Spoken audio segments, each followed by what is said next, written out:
Blah, blah, blah, blah, blah, blah, blah, blah, blah. We're off to a good start. Hello, everybody. It is Tom, and welcome to another video.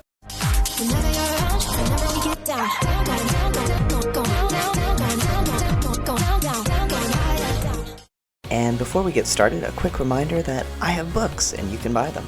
My most recent release is a YA urban fantasy called Guardians, and it's an enemies to lovers story about queer teens saving the world from dimension-hopping body snatchers. So, you know, very relatable. And I do also want to say that if you read the book, please consider leaving a rating and review on Amazon or Goodreads or wherever you generally leave book reviews. Anything that could help other people learn about the book and maybe decide to buy it, that would be amazing. Next year I have 2 more young adult books coming out, Dreamers and The Boy Who Was Kissed, both of which I'm very excited about, so look out for more news on those as it becomes available. Okay, and that's all for the self-promo. Let's get back to the video. So we are finally jumping into the final episode of Season 2 of Heartstopper, Episode 8, Perfect.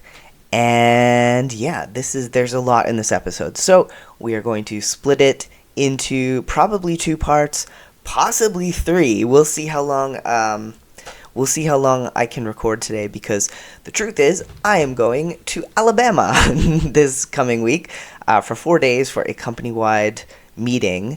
And yeah, so that's gonna cut into my recording and editing time, and I have a lot to do this weekend regarding packing and making a note for the cat sitter and preparing my soul for venturing into the deep south. So yes, so this will probably not be as long of a video as I usually do, but that's good because then it means we get to have more videos for Heartstopper before we inevitably say goodbye to the reaction videos until next year sometime probably. So, where we left off last time was the famous dinner scene with the Nelson and Spring families coming together. Nick came out to his dad and told off his brother. Sarah noticed that Charlie had not eaten very much. Nick started looking up eating disorders, and we ended on the very traumatizing note of Darcy being essentially kicked out of her house for wanting to wear a suit to prom. But yeah, so we're moving into episode 8, and let's do it. The fact that they got both songs from the season 1 trailers into episode 8 is chef's kiss. So we start off with Colors of You, which Baby Queen wrote specifically for Nick and Charlie, and it's just such a beautiful song, and I love that this is the song that plays while Nick is officially coming out to everyone. It's just so good. And then later in the episode we have Young by Neon Capital, which was the other trailer song for season 1, and also a fantastic song. I play that song on the drums because it's good. And speaking of which, I finally got my drum kit set up. Yay! It's only been 3 months since I moved in. Ha ha ha ha.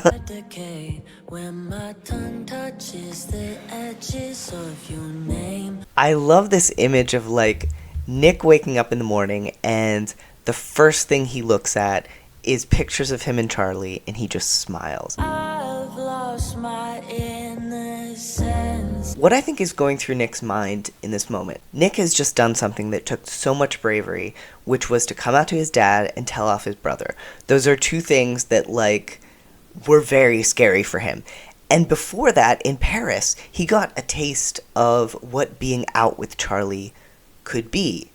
And he also came out to a bunch of his peers. So, like, word is spreading that Nick and Charlie are together. I think as Nick wakes up and looks at Charlie's picture and thinks about just how much he loves him and how much he doesn't want to hide anymore, all the fucks are gone. He's like, you know what? I'm just going to do this. And it's especially sad that, you know, Kit, of course, portraying Nick, did not get the chance to have this moment in his real life.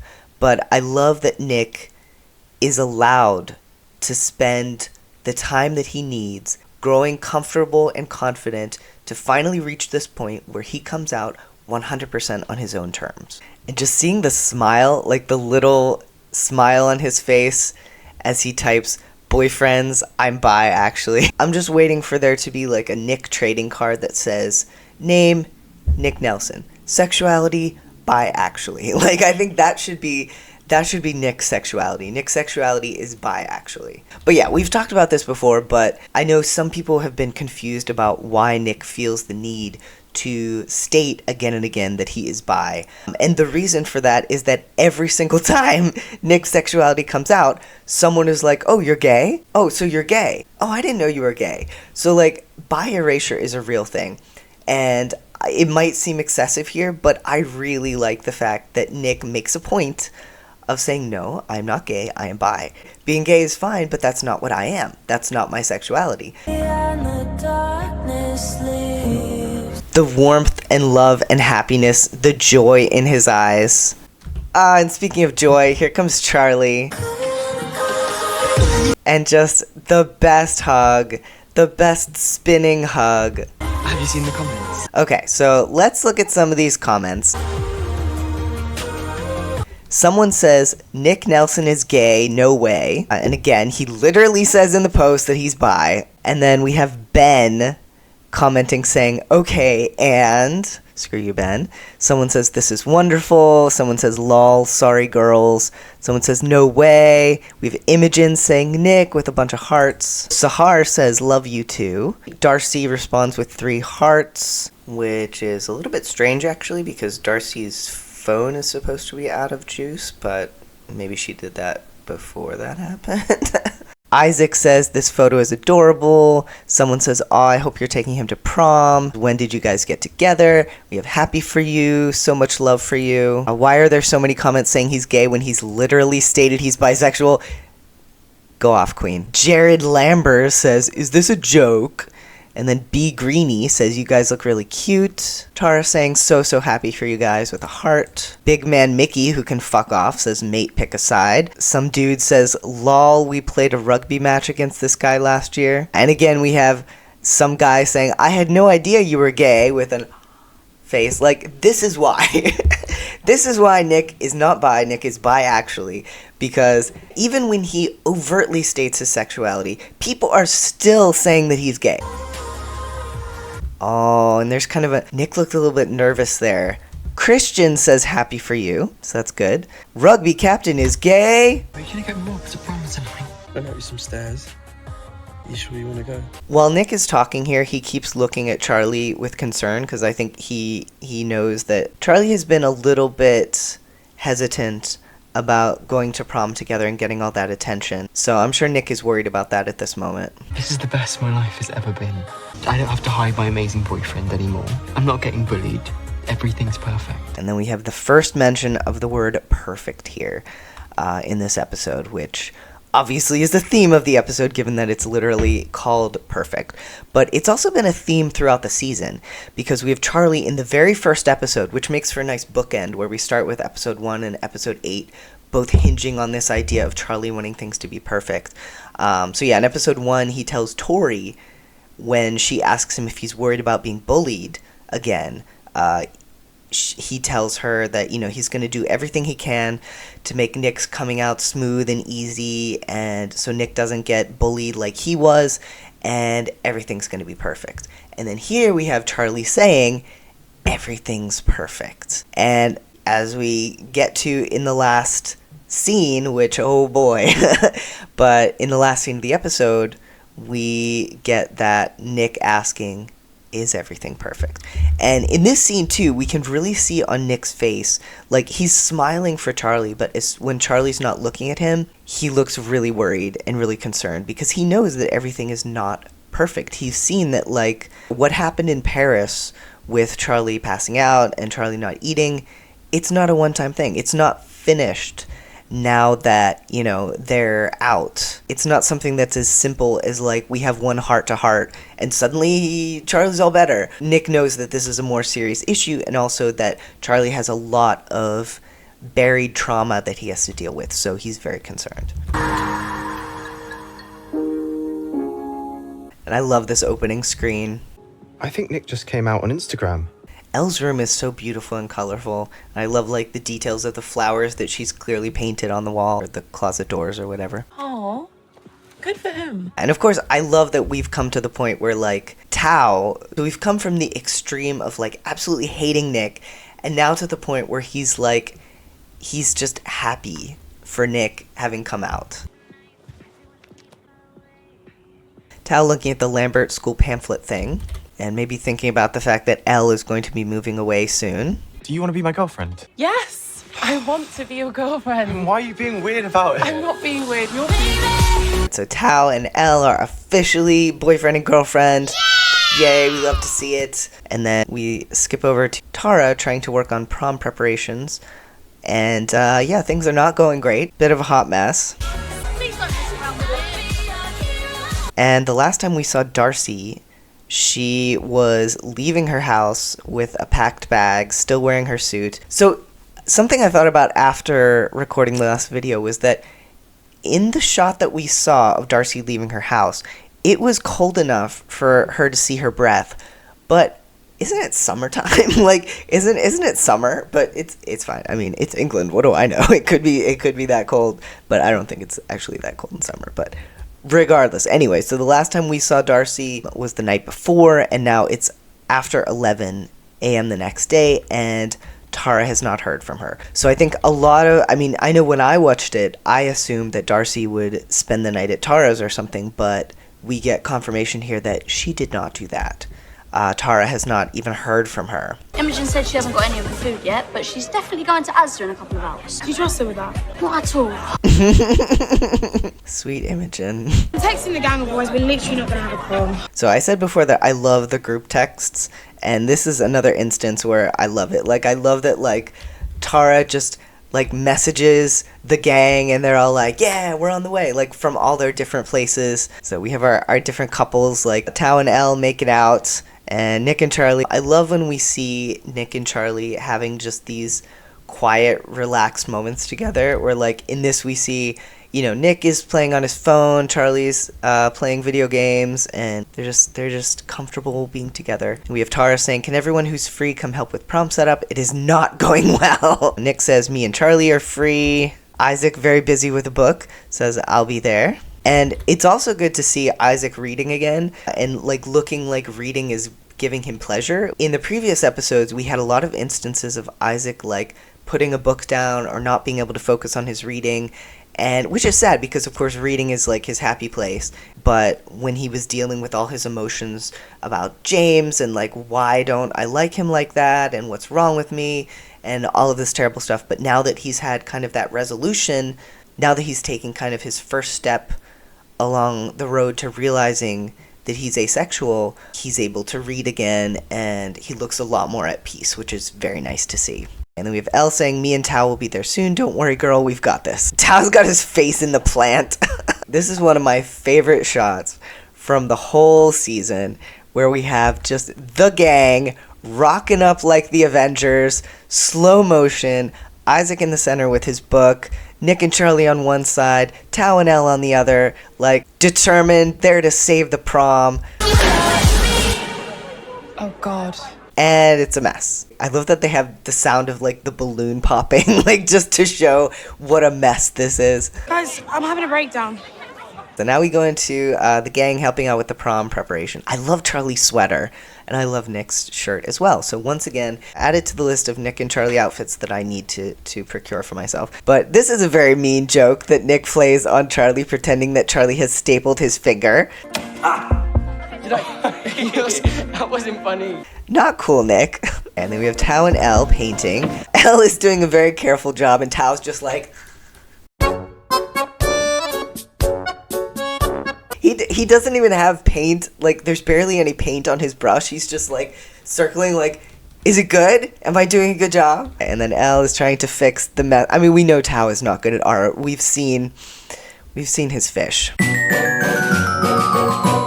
And then Tao commits the ultimate sin to someone who loves fashion. Like, this is not okay. This is not okay, Tao. This is not okay. Like, on her skin, okay. Easy to wash. On her clothing, don't do that shit. Elle, for some reason, finds this charming and gets him right in the neck, which, as she should. So we have Sahar and Isaac working together. Isaac is still holding his book, even as he's doing this, which, like, that's got to be a little bit tricky, but I mean, good, well done. Good dexterity there. And then I love the Nick and Tara friendship, obviously. So I love that we have like Tara on Nick's shoulders. You should invite him tonight. This friendship of Mr. Ajayi and Ms. Singh, love it. Love this friendship. And I love the implication that, like, you know, they talk to each other about things that are going on in their lives, and like the queer teachers have each other's backs. Just tell him we need more chaperones. No. Excellent. And by the way, if you have not seen the TikTok, I don't know if it was originally TikTok, the TikTok or Instagram story, but the actress who plays Ms. Singh did regarding the Prime Minister of England's very transphobic comments, then yeah, you should definitely check it out, because this woman is a badass and she's amazing, and yes. Hi, quick message for Rishi Sunak's mum. Hello, Mrs. Sunak. Just wanted to reach out because I hear your kid's going around bullying all the other vulnerable kids, and then he's got his mates involved and he's getting them to bully the vulnerable kids as well. I really thought it was unacceptable. Bullying is unacceptable, and encouraging bullying is unacceptable too. All right, darling. Speak to you soon. WhatsApp me, yeah? Okay, so we have Nick and Charlie are working on the balloons. We have this group in the back who are kind of looking surreptitiously over at Nick and Charlie. And one of them says, "Oh my god, do you think they're actually dating?" And Charlie overhears and is like, ugh. And then we have someone says, "Go over and ask." They've sent 2 delegates over to inquire. Is it true you guys are going out? And when that's asked, Charlie immediately looks really nervous. His last experience with coming out, or in his case being outed, led to a lot of bullying, and people asking if he was gay, I'm sure, resulted in really bad things. So he looks really nervous here. Yeah. I didn't know you were gay, Nick. And once again, I didn't know you were gay, Nick. Well, I'm bi, actually, but yeah. Well, I think you guys look so cute together. And then it turns out to be not a bad thing. I mean, still really intrusive, and not the way to go about things, but at least it's a positive reaction and not a bullying situation. I told you. I didn't believe you, you know. I said. The thought process here of like noticing how Charlie is stressed about the possible reactions to them being out, and then connecting the dots there that stress and Charlie's eating are connected. Nick is kind of testing the waters here regarding Charlie eating. Do you want to stop and get something to eat? I'll eat later. I had a really late breakfast. And Charlie, as usual, laughs it off and lies, which is just standard for him when it comes to things that are really sensitive to him, such as the bullying and his eating. So yeah, telling Nick that he had a late breakfast, he'll eat later, no big deal. And, you know, most people in his life take this at face value, but Nick knows at this point. I mean, Nick has seen Charlie say something very similar to this before. He's seen so much evidence of of what Charlie is actually doing here that he realizes what's going on. And here we go. We're coming up on one of the best scenes. Looks good. It's really cool to see the parallels here, because of course, in episode 8 of season 1, we had Tao and Nick coming together for like the very first time that they actually connected. They were still very much not friends, but it was the first time that they had a serious talk. And I'm not counting the time at the bowling alley when Tao basically just threatened Nick. Like, that was not a case of them connecting. And like, just comparing how they were in those 2 scenes, season 1 versus season 2, it's so wonderful to see how far they've come. The Nick and Tao friendship is one of my favorites, because, you know, it's basically enemies to friends, though Nick never considered Tao an enemy. Nick has been trying to be friends with Tao this whole time. And of course, the first time that Tao and Nick talk at the bowling alley, Tao offers Nick food. And here again, Tao offers Nick food, but the mood is so different. Oh, Al did most of it. That makes sense. And they're at the point in their friendship where they can kind of joke with each other, where Nick feels comfortable saying, like, oh, that makes sense that Elle did most of it. And they share a laugh. They share a chuckle together. And, like, they're literally touching. Their shoulders are touching. Whereas the scenes from season 1 that we had of them together, there was always that distance between them, obviously, because they were not friends. I saw your Instagram post. They're all idiots for assuming you're straight. And I'm including myself in that statement.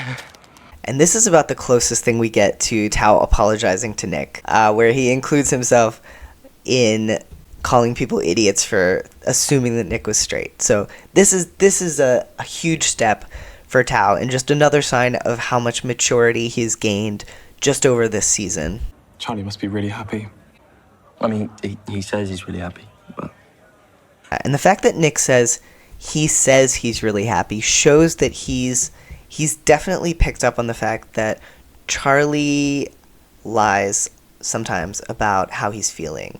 You know, things that interfere with the perfection that Charlie wants to see in his daily life. Charlie will sidestep them, push them aside, deflect, or just straight up lie about things like that. I don't know, I think he's been finding all the attention, like, a lot.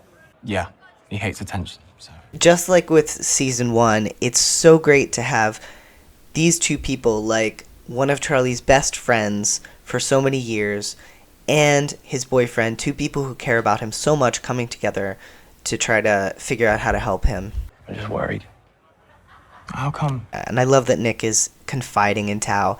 Like, he has not talked to anyone else, even his mom, he has not talked to about how worried he is about Charlie. And here with Tao, he feels comfortable enough to do so.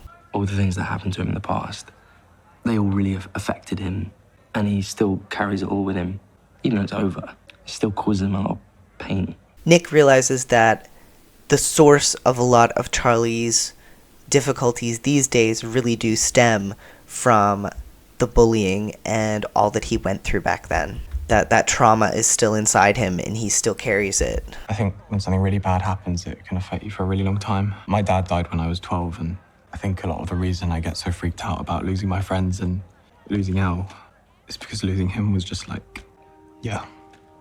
And Tao gets it. I mean, as he says, like, he's dealt with the death of a parent when he was quite young, age 12, which coincidentally, same age I was when my dad passed away, so I definitely get it as well. And that kind of stuff really does stick with you. Like, it doesn't just go away.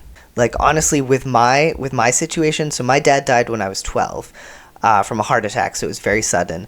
And I did not properly cry about it or grieve until I was in college, watching an episode of Buffy where a parent dies, and suddenly I was just sobbing about my dad. So, like, you can carry this stuff with you for a really, really long time. It can take a really long time to process stuff like this. I didn't know about your dad. No, don't be weird about it. I'll try. Good. It's really nice to see that not only are Nick and Tao at the point in their friendship where they can, like, sit together and laugh and share a bag of crisps, but they're at the point where they can be vulnerable with each other, where Tao can straight up tell Nick about this traumatic experience in his life and how it has shaped his behavior. And I also think this might even factor in a bit to his apology to Nick, which, again, goes unsaid but is implied. The fact that, like, yeah, I was such a dick to you because losing Charlie scared me, and losing my friends in general is something that really scares me. You know the bullying? You know how bad it was, don't you? Yeah, Charlie never really talked to me about it. Me neither. This moment is so important, where Nick realizes, like, not only is Charlie still carrying the trauma of the bullying with him, but he has not spoken to anyone about it. He has not even confided in his best friends about that experience. So, like, going through something terrible like that is bad enough, even when you have the support of your friends, even when you're, like, talking it through with people. But Charlie has talked it through with no one. And I think it also probably factors into the way that the Spring family is, where they are not a family that talk openly about emotions to each other, generally. They're not a family that, like, shares the deep inner workings of their hearts. I would say Tori and Charlie have the closest relationship and are the most likely to talk to each other about stuff like that, but even they sometimes don't do that. The fact that Charlie has been keeping all of this to himself, it has literally just been him and a little bit of talking with Mr. Ajayi. Based on how we've seen Charlie with Mr. Ajayi saying, like, I hate being honest, which, I mean, that's a very true statement from Charlie and really sets up his behavior through the entire series so far. He really hates having to be honest about his emotions when it comes to something that's really affecting him. So he has talked to no one about this. And I think Nick realizing this, I think this was the final piece of the puzzle for Nick. Kind of putting it all together regarding Charlie's mental state and all that he's been through and how things really are not perfect for him. But yeah, so we will get more into that in the next one. But yeah, as I said, I unfortunately don't have all that much time to record at the moment because I have to prepare for my trip to Alabama. But yeah, so we'll stop here and we'll pick up next time. I'm not sure if this is going to be a 2-parter or a 3-parter. We might have an entire video just devoted to that last scene. We'll see. Okay, so we'll stop there for now. We'll pick back up with the next scene. We're going to see them go to prom. We're going to see what's going on with Darcy. We're going to get into a lot more with Nick and Charlie later on. But for now, this is where we'll leave it. Okay, so thank you so much for watching. Let me know your thoughts in the comments.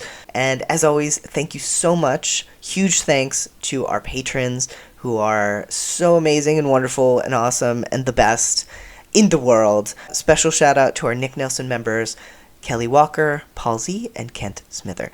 And if you would like to join the Patreon, please feel free to do so. There's a link in the description, and over there you will see daily cat pictures of Darla and Benny. You'll get access to the patrons only Discord where we chat about various things, but especially Heartstopper stuff. Alright, well that's all from me. I will talk to you guys next time. Wish me luck in the deep south, and yes, okay, have a wonderful rest of your day or night or whatever time of day it may happen to be, and I'll see you next time. Bye.